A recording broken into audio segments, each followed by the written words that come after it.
sallallahu aleyhi ve sellem kullama kharaja qarnun quti'a. Yani har bore که شاخش میبرد شاخش میشکنند. تاریخاً خوارج دولتدار شدگیش نی میگرد. یعنی این چی میشد؟ یعنی دو چیز. یکی میشه این که فقط این خوارج یعنی اجبن خلق الله، ها، خاصتا امروز، یعنی امروز خوارجا، یعنی ها امروز خوارجا تماما یعنی عجب یعنی ترسانچه که یعنی یک یعنی مثال شد، یعنی یک چی شد، عبرت شد برای ترسانچک‌ها.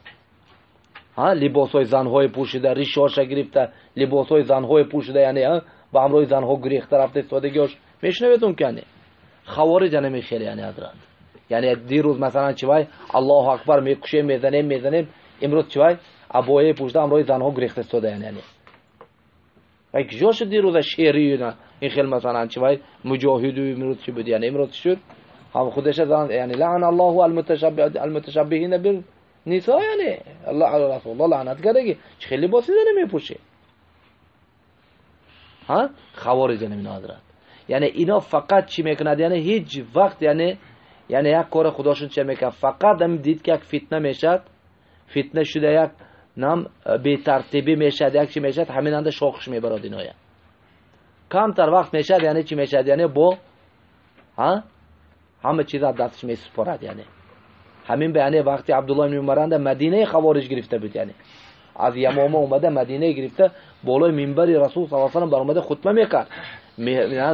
یعنی جای رسول صلی الله علیه و آله ساده آدمو نماز میخوند، یعنی صحابه ها ابن عمر مجبور عقفاش اومده نماز میخوند. خوارج های زکات چه میداد و ها یعنی خلاص اینا به طورش دولت تشکیل کرد. لیکن کمتر وقت نمیگذرد عبدالملک ابن مروان رحمه الله لشکر فرستونده، همین چی کرد؟ یعنی شاخش شکست.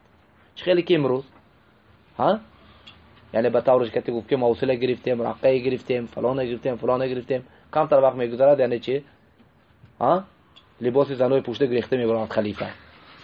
ها چه خیلی جایی به تو آد میکنید، یعنی ها چه خیلی یعنی این ها یعنی همراه زنها لباس زنای پوشیده گرفته برافت چی میگم؟ استماعت به اطاعت کنه میگم، یعنی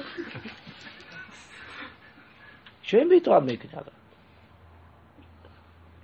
اگه جایی به اطاعت میکنید یعنی این چیز چی نه، یعنی این چیز خوارج برای همین یعنی یقین باشد که خوارج هیچ وقت دولت گرفتن نمیتود.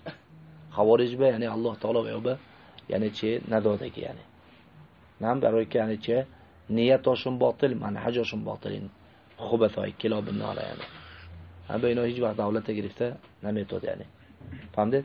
اما مثلا یعنی چی شود؟ یعنی گفتیم ولی الامر شرعی معروف، اگر بیاد و آدم تمام مثلا همه چیز یعنی نام ولی الامر شود، پاشور شود، یعنی خلق هم به راضی شود، یعنی نام خلق خلاص مثلا به یعنی تین شود، خلاص وای به اطاعت میشه.